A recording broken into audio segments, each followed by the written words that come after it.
The Letter in the Train by K. Bread Barfield. In the summer of 1934, a letter arrived in my boarding house room in St. Louis that altered the course of my life. It was printed on paper so thick it might have doubled as roofing, stamped with the seal of a company I'd never heard of, the Crossett Lumber Company. Inside was an offer.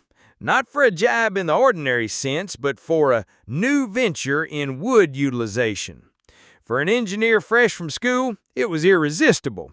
Here was a company that spoke of lumber not as fuel, but as destiny. The letter bore the name of E.W. Cap Gates, mill manager. Below his signature, someone had typed in small letters, "blind in one eye and couldn't half see out the other."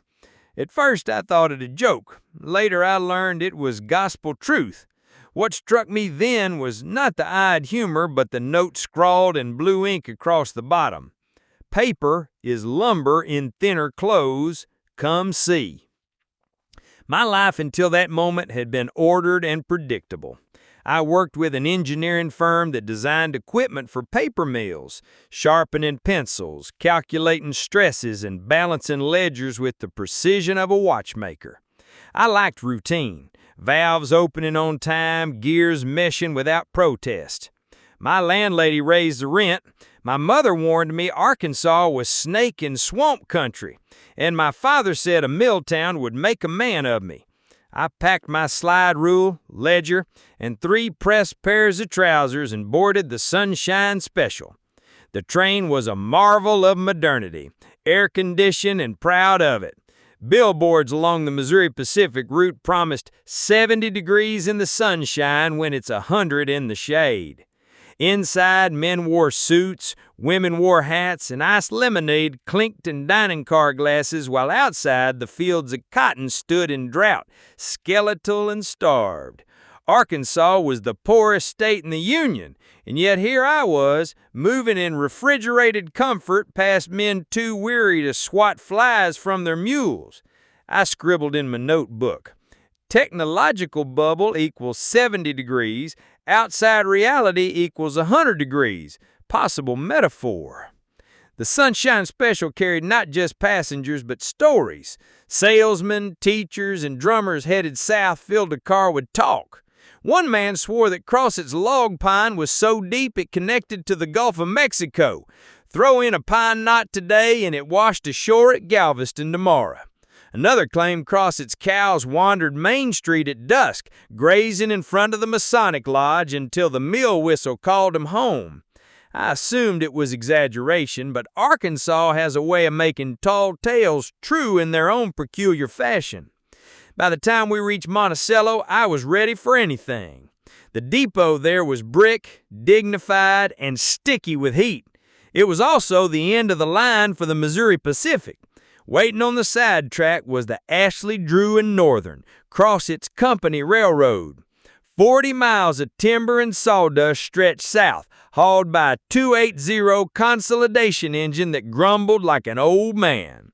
The passenger accommodations were an afterthought. A battered combine car with wooden benches, a cold potbelly stove, and windows that opened only by persuasion. The slack action of the train slammed us against the seats with every start, a reminder that passengers existed at the mercy of freight. Reading was impossible. Writing required the balance of a draftsman. Yet to my engineer's ear, the clanking rides and straining drivers were music. Crossett was not elegant, but it was in motion.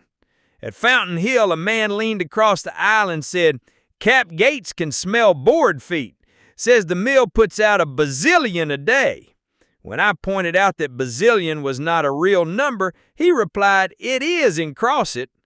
By dusk, we rolled into a yard heavy with logs, switchmen waving lanterns, and the tang of resin thick in the air. The Rose Inn stood proud on Main Street, brick and busy, rebuilt after fire. A rooster crowed somewhere in the wrong direction. Men nodded, women shushed children, and I realized the story about Crossett's timekeeper was not fable after all. That first night in town, I wrote to my sister. Crossett is orderly in its disorder. I arrived in a passenger coach disguised as freight. Cap Gates is spoken of as prophet and prankster, measuring lumber in bazillions. The town's clock is a rooster named General Beauregard, acquired from the Hamburg courthouse.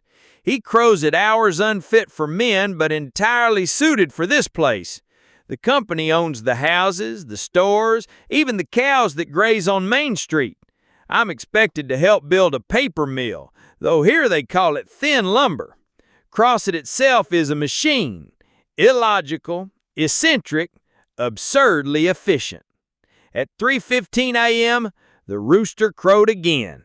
Entirely wrong, entirely Crossett. Tales on the Sunshine Special by K. Brad Barfield.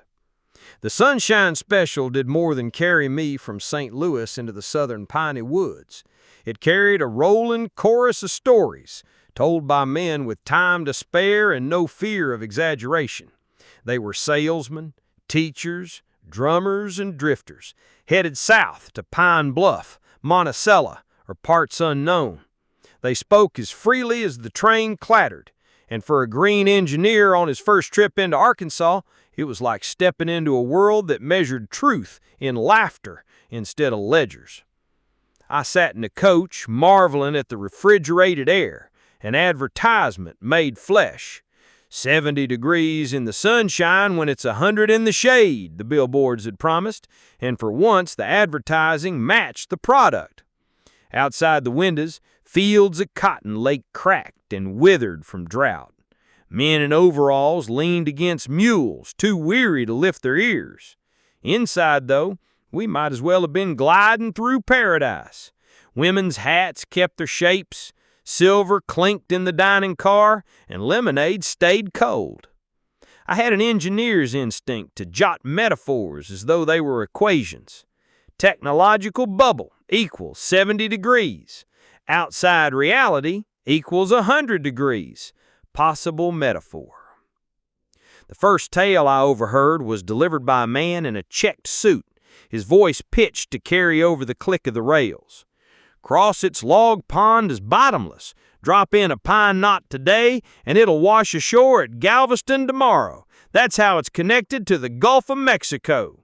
The coach erupted in chuckles, but no one doubted him entirely. In Arkansas, even tall tales are only a few inches taller than fact. Another feller swore Crossett's cows did not come home to barns at dusk, but to Main Street, grazing outside the Masonic Lodge until the mill whistle dismissed them.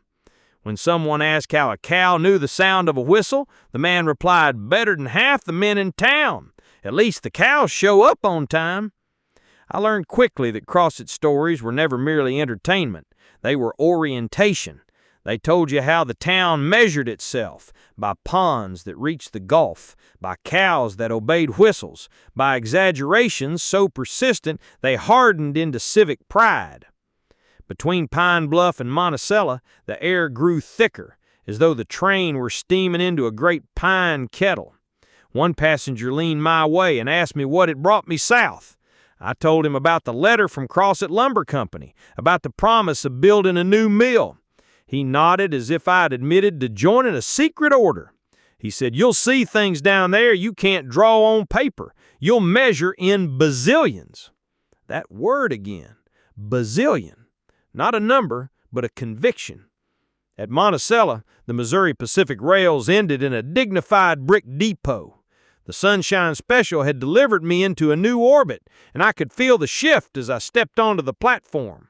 Crossett's own railroad waited there, the Ashley, Drew, and Northern, 40 miles of company track built for the singular purpose of hauling logs in and lumber out. If the Sunshine Special was elegance, the AD&N was stubborn function, wooden benches, pot-belly stove, and slack action that jolted your teeth loose every mile. But the stories did not end with the Missouri Pacific.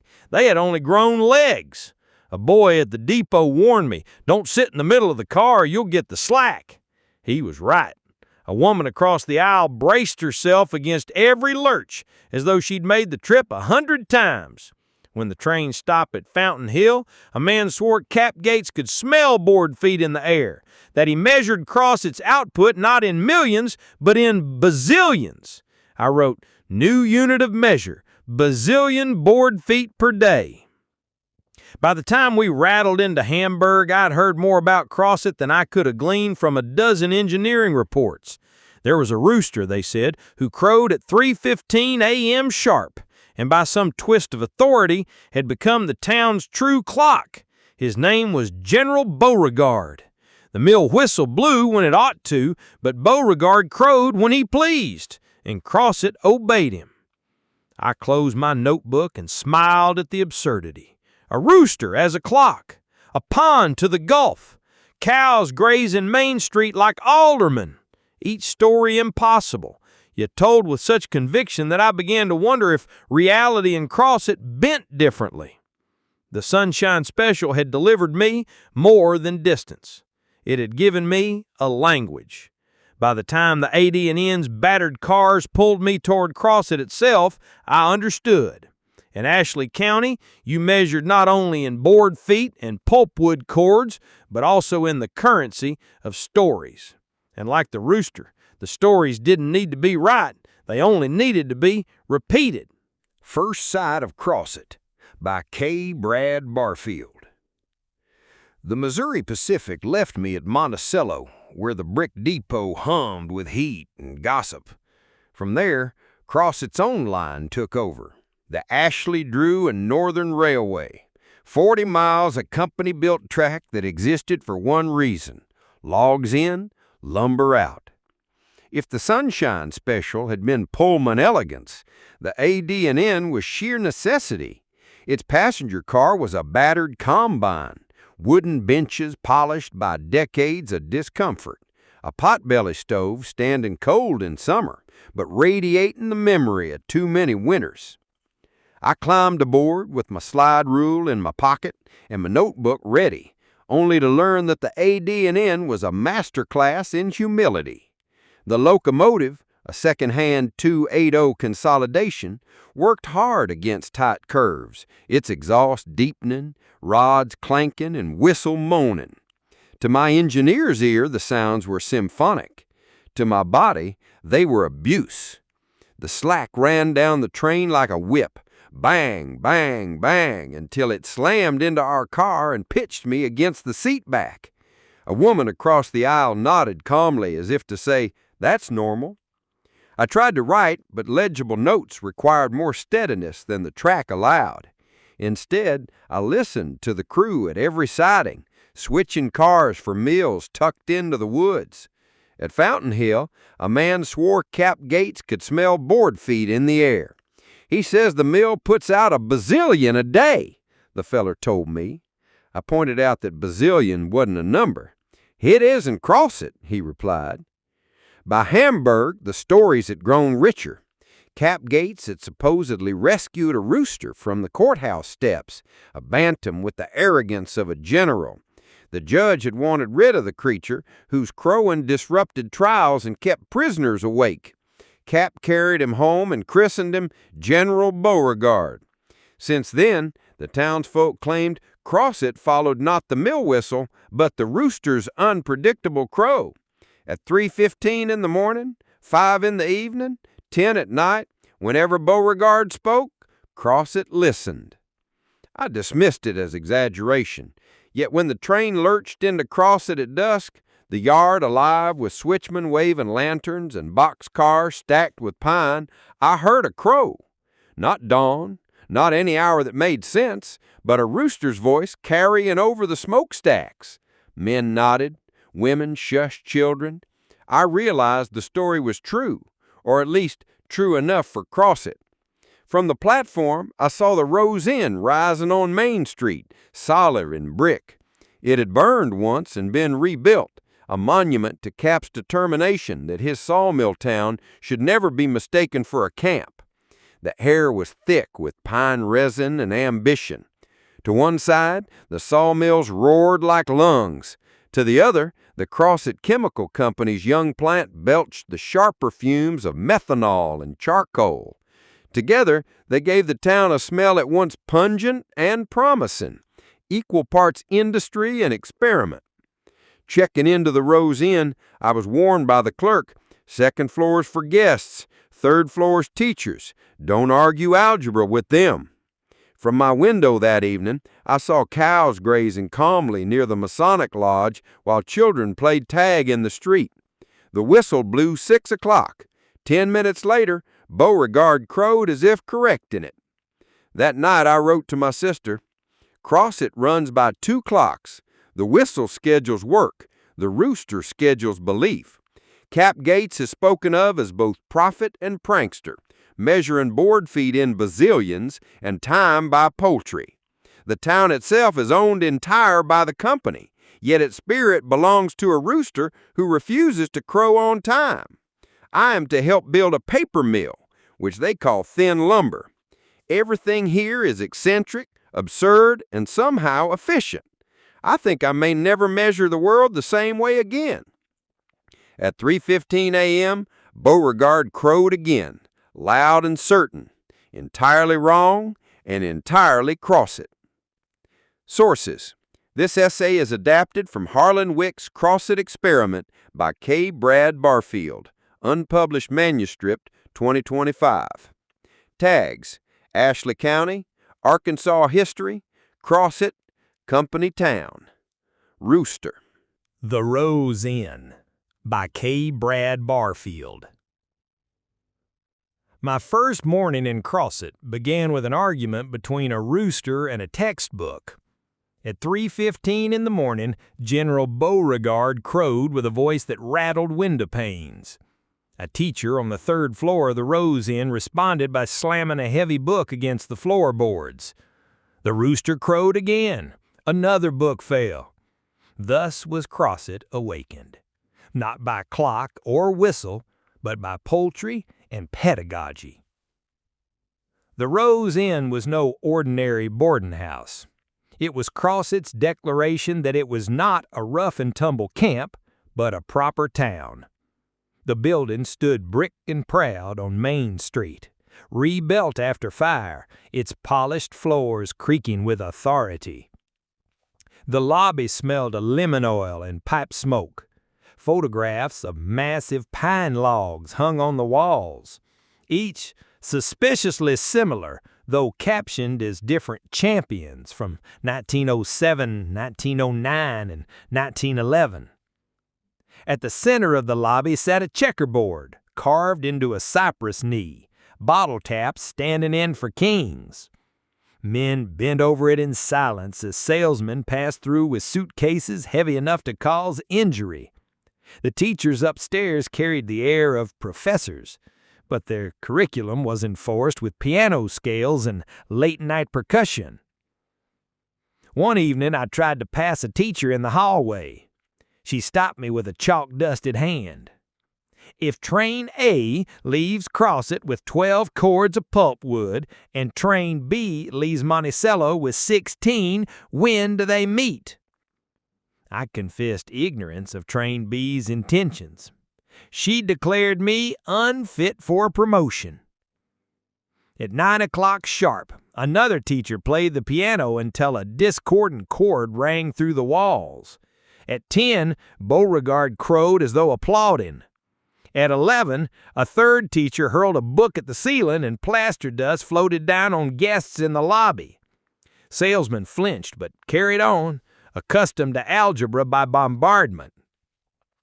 When Cap Gates himself gave me my first tour of Main Street, he wore a dark suit in heat better suited for linen and tapped his cane against every crack in the sidewalk. He pointed out each building as if explaining the diagram of a machine.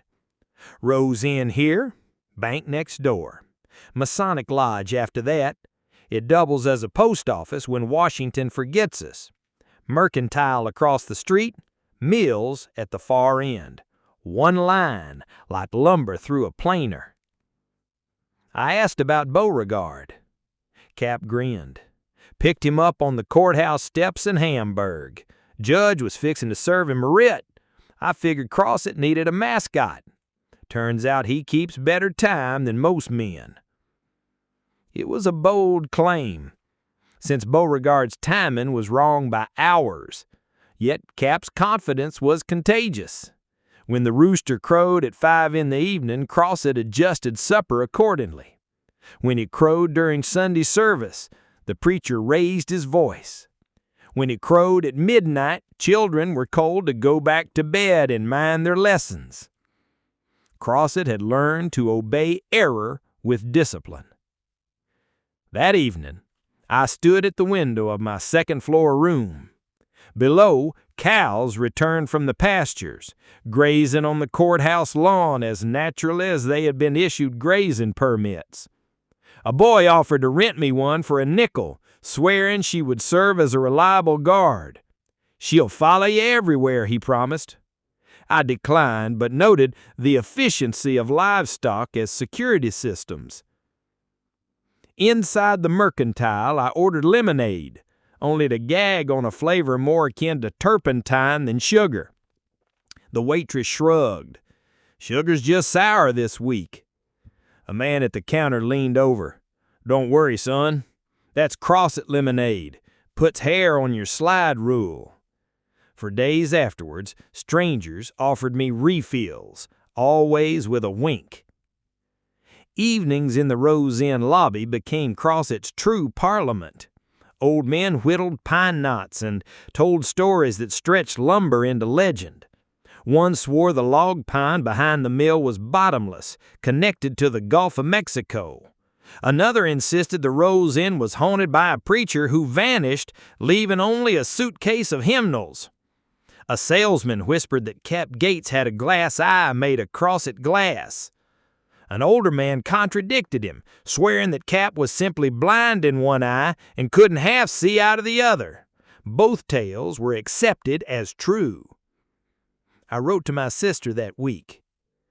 Crossett is governed by 2 clocks, the whistle and General Beauregard.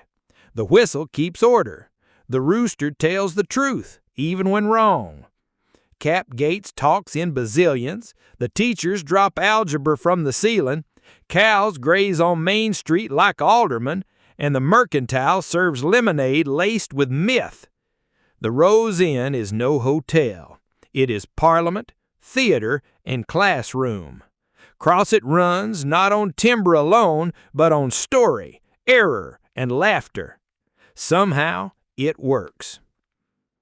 At 10 p.m., Beauregard crowed, the piano struck a final discord, and a book thud from the 3rd floor. Incorrect, but entirely Crossett. Cows on the Common by K. Brad Barfield. By dusk, Crossett's livestock returned from their day's wanderings like clock-punched employees. They did not wait for cowbells or herdsmen, but followed the mill whistle as faithfully as any worker. When the 6 o'clock blast echoed through town, the cows drifted from pastures into Main Street, grazing calmly beside the Masonic Lodge, sniffing the steps of the bank and nosing at grass by the Rose Inn. The sight unsettled me at first. I was trained to measure systems by diagrams and ledgers, but Crossett had designed a circulatory system of livestock. The cows were citizens in their own right, incorporated into the rhythm of the town.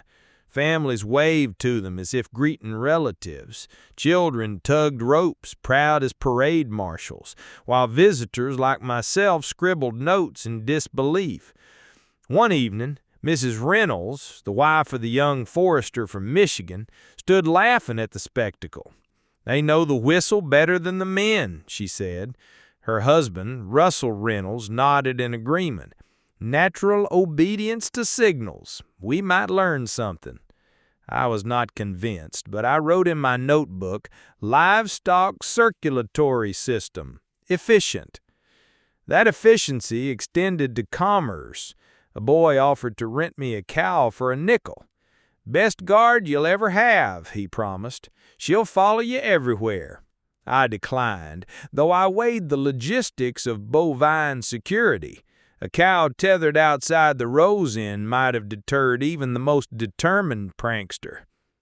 Inside the Crossett Mercantile, where groceries and hardware shared space with the cafe counter, the cows became fodder for stories as much for milk.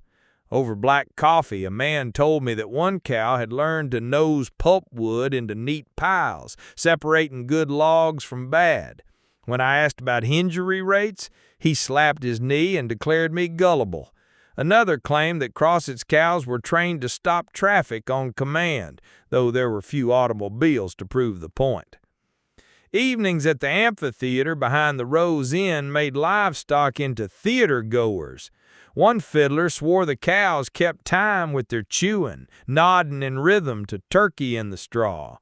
A woman recited poetry about Athens and lumber, while a heifer wandered through the audience, lowing at the wrong stanza. The crowd applauded both poem and cow without distinction. For all their comic value, the cows carried symbolic weight. They embodied Crossett's peculiar fusion of order and absurdity. The mill whistle structured human labor, but the cow's obedience suggested something deeper, that even animals had been woven into the fabric of company life. Where other towns measured wealth in wagons or acres, Crossett counted its character in cattle grazing on Main Street. The Rose Inn lobby preserved these tales in oral tradition. Old men claimed the cows once staged a protest by refusing to leave the courthouse lawn until the whistle blew a second time. Others swore a cow had wandered onto the depot platform and delayed the AD&N train, forcing the conductor to negotiate her removal like a passenger with rights. The stories blurred truth and invention, but they mattered less as fact than as testimony to Crossett's genius for turning the ordinary into legend. In my letters home, I tried to explain the sight. I wrote to my sister, "Cows in Crossett are not animals, but citizens. They obey the whistle, patrol Main Street, and appear at concerts like invited guests. A boy offered to rent me one for security. The Mercantile swears they sort pulpwood. Whether any of this is true is irrelevant. What matters is that Crossett believes it, and belief here is stronger than fact."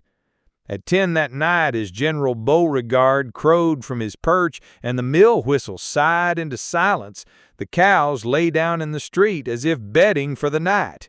Incorrect, but entirely Crossett. Evenings at the Rose by K. Brad Barfield. By my second week in Crossett, I realized that the Rose Inn was not just a hotel, but the town's evening parliament. If the mills were its lungs by day, the Rose was its heart by night. The lobby filled with whittlers, teachers, salesmen, and mill hands, all competing for space on the checkerboard carved from a cypress knee. Their talk was as thick as pine resin, and their stories more enduring than lumber. General Beauregard presided over it all. The bantam rooster strutted through the lobby at will, crowing whenever he pleased. At 3 in the morning, he startled boarders awake. At 5 in the evening, he interrupted suppers. At 10 at night, he drowned out the piano on the 3rd floor. His timing was not so much wrong as simply his own, and Crossett adapted. If Beauregard crowed during a sermon, the preacher raised his voice. If he crowed during supper, families set down their forks and waited. If he crowed at midnight, children were told to return to bed and mind their lessons. The salesmen spun their own tales. One leaned over and swore that Cap Gates had a glass eye made from Crossett glass. "Don't stare too long or it'll see through you," he whispered. Another contradicted him. "Nonsense. He's blind in one eye and can't half see out the other. Smells lumber instead." Both versions were accepted as true, repeated with equal conviction. Pranks thrived in this atmosphere. A boy sold me a ticket to the annual crawfish regatta. At the appointed hour, I arrived to find 2 crawfish in a bucket, stubbornly refusing to move. "Semifinals postponed," the boy said, offering me another ticket. A clerk at the Mercantile swore Crossett had invented a perpetual motion saw that sharpened itself. When I asked to see it, he replied it was too efficient to show outsiders. Another man insisted the town's cows sorted pulpwood by nosing good logs into one pile and rolling bad ones away. When I asked about bovine injury rates, he slapped his knee and called me gullible. Evenings behind the Rose Inn, the amphitheater doubled as cultural stage and comic relief. One fiddler played Turkey in the Straw while cows wandered through the crowd, nodding their heads in rhythm.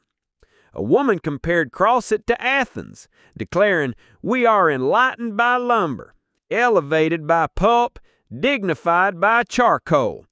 A heckler shouted back, "and broke by payday." The applause went to the heckler. Another night, children staged a play called The Charcoal King. The villain was a pine stump. Mid-scene, Beauregard crowed, and the audience treated it as divine commentary. The third-floor teachers continued their bombardments. At 9, one hammered piano scales until glasses rattled. At 10, Beauregard crowed, as if applauding. At 11, a teacher hurled a textbook at the floor above, sending plaster dust down into the lobby. Salesmen flinched but carried on with their stories, accustomed to algebra by percussion. I wrote to my sister. Evenings in Crossett follow a schedule. Rooster at 10, piano at 9, textbooks at 11. The lobby stretches lumber into legend. The amphitheater crowns pine stumps as kings.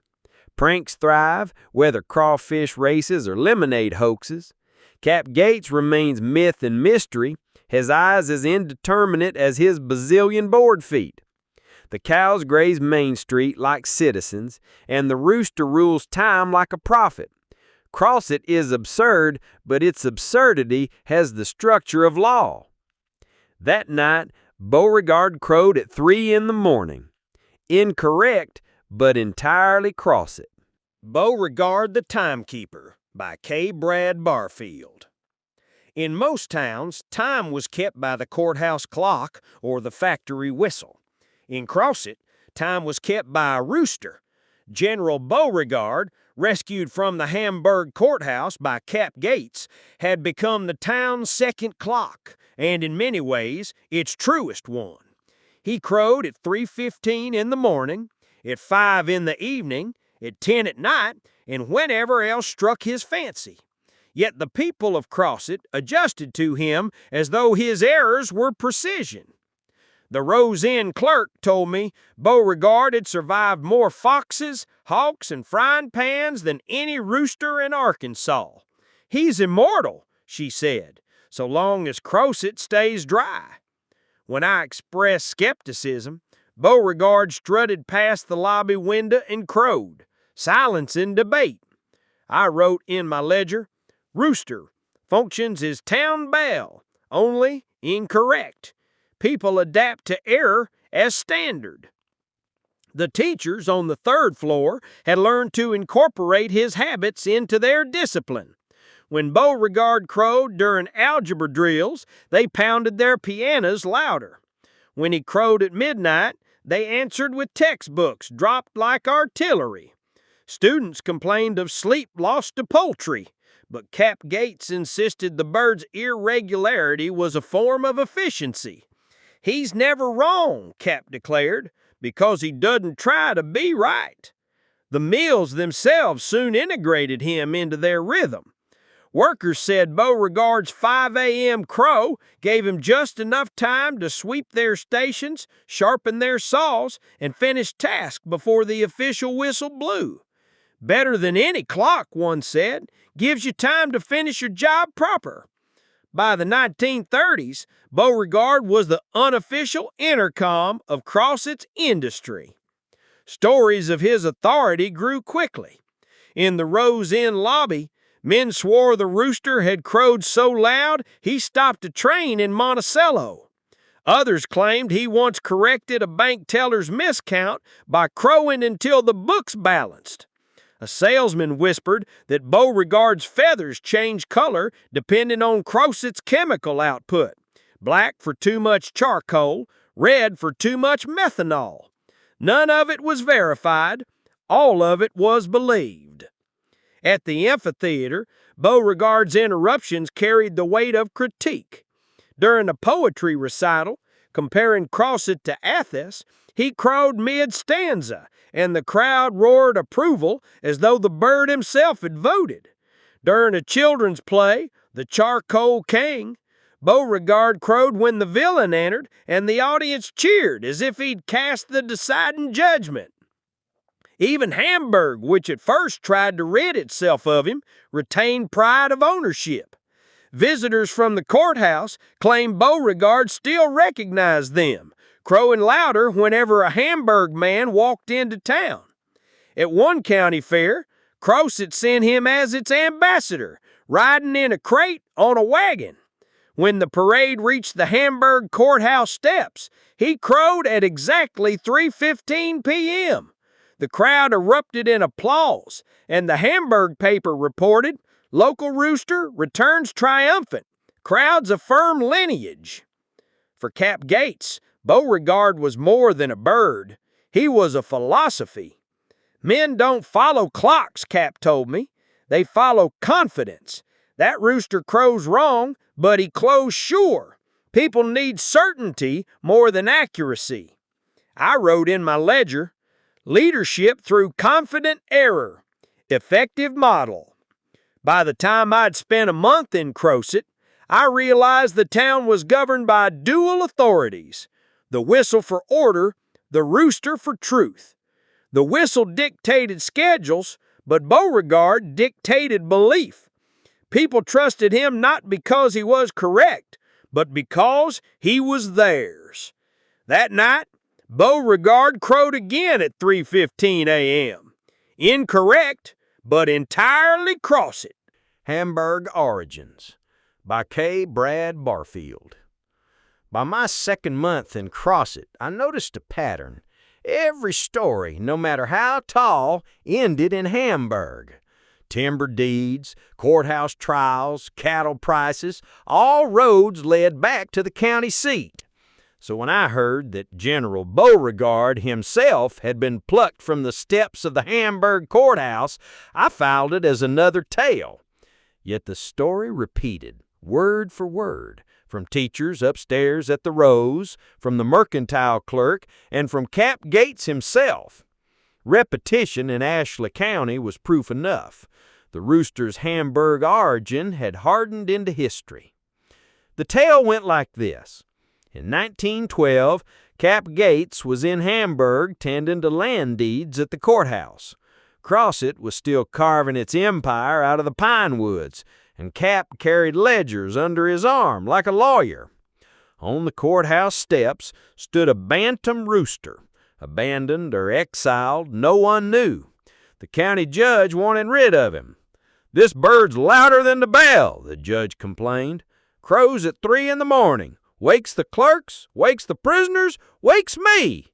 Someone take him before I serve him papers." Cap, never one to miss an opportunity, tucked the rooster under his arm and carried him to Crossett. The courthouse crowd had already named him General Beauregard, perhaps after the Confederate general, perhaps because he strutted like he was drilling troops. His tail feathers flared like epaulets. His stride was martial. When he crowed at 3:15 a.m., the courthouse shuddered. In Crossett, he announced himself the same way, and the town obeyed. From that day forward, Beauregard became Crossett's second clock. The whistle blew at 6, but men said the rooster's 5 a.m. crow gave them time to sweep stations and sharpen saws before shift change. "Better than any clock," one claimed. "The bird's consistent in his wrongness. That's what makes him right." Hamburg, for its part, never relinquished ownership. "That bird's ours," townsfolk would say. "Crossett just borrowed him." A woman at the amphitheater told me her uncle had seen Cap carry Beauregard down the courthouse steps. "He strutted like a lawyer who'd won his case," she said. Another man swore Beauregard still remembered Hamburg visitors crowing extra loud in their presence. I witnessed it once. A stranger in a bowler hat walked into the Rose lobby, and Beauregard crowed until the man admitted he was from Hamburg. The room erupted in applause. The rooster's fame only grew. One year, Hamburg invited Crossett to its county fair. Crossett answered by sending Beauregard as ambassador, riding in a crate on a wagon. At the courthouse steps, he crowed precisely at 3:15 p.m. The Hamburg paper reported, "Local rooster returns triumphant. Crowds affirm lineage." Even Crossett's industry wove the rooster into its rhythm. At the chemical mill, men swore Beauregard's crow once triggered a safety valve, saving the plant from explosion. Others claimed his feathers changed color with the output, black for too much charcoal, red for methanol. I found no evidence, but I learned that in Crossett, proof was unnecessary. Belief was enough. The Hamburg courthouse even kept a file marked "Rooster, disposition of." The record read, "One rooster, color indeterminate, crowing incessant, owner unknown, suspected vagrant. Solution exported to Crossett by E.W. Gates, mill manager. Problem solved." When I asked Cap about it, he chuckled. Men listen to a rooster better than to whistles. He's never wrong, even when he's wrong. Consistency is the real truth. I wrote in my ledger, epistemology of error equals leadership tool. In Crossett, truth did not depend on clocks or calendars. It depended on Beauregard. The whistle scheduled work. The rooster scheduled belief. That night, as Beauregard crowed at 3:15 a.m., I closed my notebook and admitted it. Incorrect, but entirely Crossett. The Crossett Chemical Mill by K. Brad Barfield. Crossett had always smelled of pine, resinous, sweet, sometimes choking when the wind carried sawdust across town. But in 1934, a new odor drifted over Main Street. It was sharper, medicinal, like a hospital ward tangled with a tar pit. This was the Crossett Chemical Company, the latest jewel in Cap Gates's crown. Its purpose was simple: turn waste into wealth. Where once stumps and slabs were burned or left to rot, the chemical mill promised to convert them into charcoal, acetic acid, and methanol. The first time I toured the plant, the fumes stung my throat. A foreman clapped me on the back and laughed. "Don't worry, you'll get used to it. That smell is prosperity bottled." I gagged, but wrote in my ledger, "Air quality compromised, optimism intact." For Cap, the chemical mill was proof of his philosophy. Waste was sin. He tapped his cane on the floor and outlined his gospel. Every splinter, every shaving, every stump turned into something useful. First lumber, then chemicals, then paper. Bazillions of board feet, Wickes, bazillions, Athens in pine. He leaned forward, eyes flashing. And one day, plywood, layers stronger than lumber, rings of a tree pressed into permanence. Cap's enthusiasm was infectious. Even Russell Reynolds, the young forester from Michigan, arrived that year preaching sustained yield. He proposed marking trees selectively, allowing stands to reseed naturally. "We're not cutting, we're cultivating," he told me. To the old-timers at the Mercantile, it sounded like Yankee trickery. "Next thing you know, they'll have cows counting pulpwood," one muttered. But Cap beamed like a proud father. Crossett was not just harvesting trees, it was cultivating board feet. General Beauregard, never far from the action, took to inspecting the chemical mill himself. Workers swore his crow once triggered a safety valve early, sparing the plant from disaster. "Bird ought to be on payroll," a man declared. Others claimed his feathers shifted color depending on output. Black for too much charcoal, red for excess methanol. I could never confirm it, but in Crossett, verification was less important than conviction. The chemical mill quickly entered Crossett's folklore. Salesmen in the Rose Inn lobby praised methanol as a cure-all tonic. Hair restored, freckles erased, spirits lifted. One swore charcoal smoke could preserve food longer than ice. An old-timer contradicted them both. All it does is eat holes in your britches. Upstairs, the teachers hurled their books with extra force, disturbed by the stinging odor. One claimed the fumes interfered with her violin scales. Another insisted Beauregard had gone sharp by a quarter tone. At 10 o'clock, rooster and piano dueled across Crossett's night air, and the town treated it as a duet. Pranks multiplied in step with industry. A boy sold me a map of Crossett's secret reforestation plots. It was a scribble of green crayon. A clerk swore the chemical mill was experimenting with liquid sawdust poured into molds. When I asked to see it, he declared it classified. Another insisted Crossett was building rail cars from hollowed-out logs, nature's rolling stock. My engineer's instinct begged for proof. Crossett required none. The amphitheater hosted a formal debate titled "Resolved, Waste is Sin." Reynolds paced with charts of growth rates, while his opponents wielded bottles of turpentine.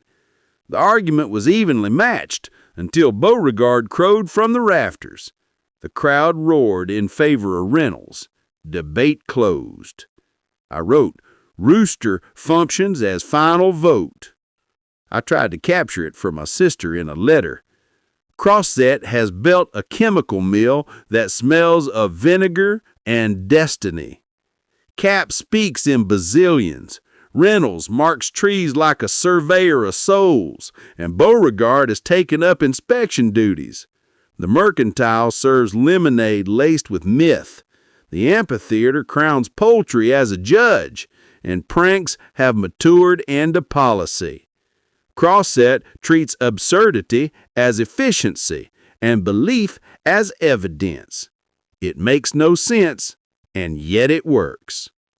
That night, as Beauregard crowed at 3:15 a.m. and the mill stacks belched progress across the sky, I closed my notebook. Incorrect, but entirely Crossett. Russell Reynolds and Forestry Science by K. Brad Barfield. Russell Reynolds was not the kind of man Crossett expected.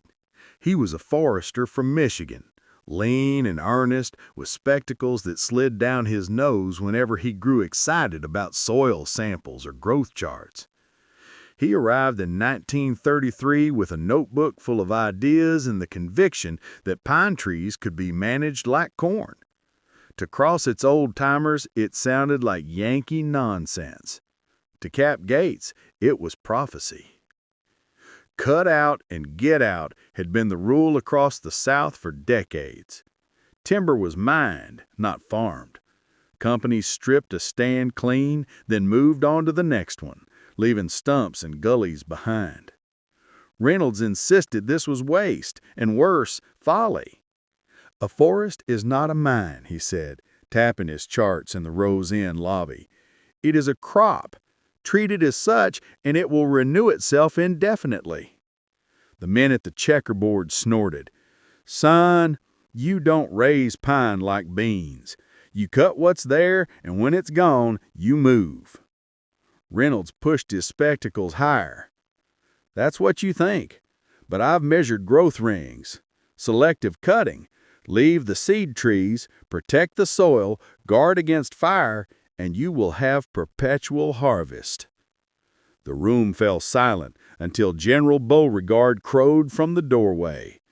The crowd roared as though the rooster had cast the deciding vote. In Crossett, that was evidence enough. Reynolds' first experiments were modest. He marked certain trees with paint, leaving them to reseed cut over ground. He mapped soil types with a precision that baffled millmen who measured land only by board feet. He pushed for fire control, insisting that unchecked burns robbed the soil and erased decades of growth. Old-timers argued that fire was cleansing, God's way of thinning the woods. Reynolds countered with numbers. Growth slowed, mortality spiked, soil hardened. A controlled fire, perhaps, but uncontrolled, it is theft. Cap Gates stood by him. We've had Athens in lumber, gentlemen. Now let us have science in pine. Crossett's leadership, ever eager to prove itself modern, backed Reynolds' ideas. Out of this partnership came the earliest form of what later became the Crossett Experimental Forest. The chemical mill and Reynolds' science were twin revolutions. One turned waste into charcoal, methanol, and vinegar. The other turned stumps into seedlings. Together, they promised a future beyond exhaustion. Where other towns burned out in a decade, Crossett envisioned permanence. Folklore, naturally, kept pace with science. Workers swore Reynolds had trained Beauregard to crow only when growth plots reached maturity. A boy claimed he had seen the rooster peck trees marked for cutting, as if approving selections. The mercantile clerk whispered that Reynolds' notebooks contained formulas for immortal timber. When I asked Reynolds about this, he smiled wearily. He said, "My formula is sunlight and rain, but if they prefer magic, let 'em keep it." In the amphitheater, Reynolds once debated a farmer who insisted pine could never be tamed. The farmer brought a mule and a log chain as props. Reynolds carried charts. Midway through, Beauregard crowed, and the audience decided the argument in Reynolds' favor. The mule chewed grass, the log chain rusted. Crossett applauded science. I wrote to my sister. Crossett has adopted a forester from Michigan as prophet. He speaks of seed trees and selective cuts, of fires controlled rather than feared. The town treats his numbers like scripture, especially when affirmed by the rooster. The mills may roar, but the future whispers through paint marks on pines. Crossett believes it can harvest forever. Whether it can is another question, but belief here is as powerful as proof. That night, as Beauregard crowed at 3:15 a.m. and Reynolds sketched growth curves by lantern light, I closed my notebook. Incorrect, but entirely Crossett. Pranks of Crossett by K. Brad Barfield. If Crossett worked hard by day, it laughed just as hard at night.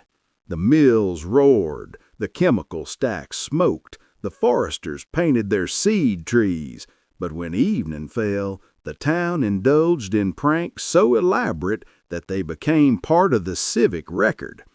Crossett's humor was not mere diversion. It was a release valve for the absurdity of living in a place where cows obeyed whistles and a rooster ruled time. The most famous was the annual crawfish regatta. A boy in the Rose End lobby sold me a ticket for a nickel, promising the race of the century at the amphitheater pool. I arrived at the appointed hour to find 2 crawfish floating stubbornly at the bottom of a bucket. "Semifinals postponed," the boy announced gravely, offering me another ticket. The crowd roared with laughter, and I realized the prank was not in the race, but in my expectation. Crossett laughed at its own gullibility as much as at the gag. Another favorite was Crossett lemonade. Served at the Mercantile Cafe, it tasted more of turpentine than sugar. When I gagged, the waitress only shrugged. "Sugar's sour this week." A man at the counter leaned in and winked. "That's Crossett lemonade, son. Puts hair on your slide rule." For days afterward, strangers offered me refills, always with the same grin. The joke was endless. a communal initiation for outsiders. The mills were not spared. A foreman once claimed Crossett had invented a perpetual motion saw, one that sharpened itself, never dulled, and cut faster the longer it ran. I begged to see it. He shook his head solemnly, too efficient to demonstrate. The story circulated for weeks, with each teller adding details until the saw became a ghost machine, humming invisibly in some corner of the mill. Even livestock became accomplices. Men swore Crossett's cows were trained to sort pulpwood, nosing good logs into one pile and rolling bad ones away. One old-timer slapped his knee when I asked about injuries. He said, "The cows know better than men. They've got union rules." The amphitheater thrived on such antics. One evening, a children staged a mock trial against a pine stump, accused of impeding progress. The prosecutor declared the stump guilty of resisting the saw. The defense argued it was merely standing its ground. At the height of the argument, General Boerag crowed from the rafters. The crowd roared as though the rooster himself had cast the verdict. Guilty, stump removed. Another night, a fiddler played turkey in the straw while cows wandered among the benches, nodding their heads in rhythm. A man claimed it was proof of Crossett's cultural refinement. "Even the cows keep time," he declared. When one heifer bellered at the wrong note, the crowd applauded her critique. Pranks spilled into the daily economy. At the mercantile, a clerk tried to sell me liquid sawdust, poured into molds for furniture. When I asked for a sample, he declared it classified. Another man peddled maps to secret reforestation plots, nothing more than scribbles of green crayon. In Crossett, gullibility was a communal sport. You weren't humiliated for falling for a prank, you were initiated. Cap Gates himself played along. One afternoon, he tapped his cane on the sidewalk and declared Crossett would one day be famous for plywood. "Stronger than lumber, lighter than steel. We'll build Athens out of thin boards." Men rolled their eyes, assuming it was another prank. Decades later, when plywood rolled out of Crossett's presses, Cap's prophecy was remembered less as foresight than as the grandest joke of all. I tried to capture the spirit for my sister. Crossett is a town of pranks. It stages crawfish regattas with no race, serves lemonade that tastes of turpentine, sells sawdust as a miracle cure, and lets cows critique the fiddle. The rooster casts verdicts, the amphitheater applauds absurdity, and Cap Gates himself blurs prophecy with jest. Here, pranks are not deception, but initiation. They bind the town as firmly as any contract. Incorrect, but entirely Crossett. That night, as Boerag crowed at 3:15 a.m. and someone banged a pot in reply, I laughed into my pillar. Crossett's greatest prank was itself, a town absurd enough to work. Amphitheater Culture by K. Brad Barfield. Behind the Rose Inn, Crossett had built an amphitheater that was equal parts stage, school, and sideshow. By day, it served as a gathering spot for lectures on forestry and mill safety. By night, it transformed into a civic theater where poetry and music, debates, and outright nonsense mingled under the pine-scented air. If the mills roared as Crossett's lungs and the Rose Inn pulsed as its heart, the amphitheater was its voice. The setting itself was simple. Plank benches arranged in a half circle, a stage no more than pine stumps laid side by side, and a roof of stars that leaked rain when weather turned. Yet the amphitheater carried the weight of a parliament. Crossett decided things here, not by vote, but by applause, heckle, or rooster crow. One evening I attended a recital where a woman compared Crossett to Athens. She spoke of columns of pine more stately than marble, pulp wood is papyrus, and charcoal is philosophy. The crowd leaned forward, half in awe, half in mischief. At the height of her speech, General Beauregard crowed from the rafters. The crowd erupted, not in mockery, but in affirmation, as if the rooster himself had ratified her vision. On another night, children staged The Charcoal King, a play in which a pine stump became a villain standing in the way of progress. The stump growled, "I will not be cut," and the audience hissed. A boy dressed as a crosscut saw entered singing a tune about industry. Beauregard crowed mid-scene, and the crowd treated it as divine commentary. By play's end, the stump was carried off stage in triumph, Crossett's faith and timber reaffirmed. Debates drew even larger crowds. Russell Reynolds, the young forester from Michigan, once argued for sustained yield against the farmer who swore a pine could never be tamed.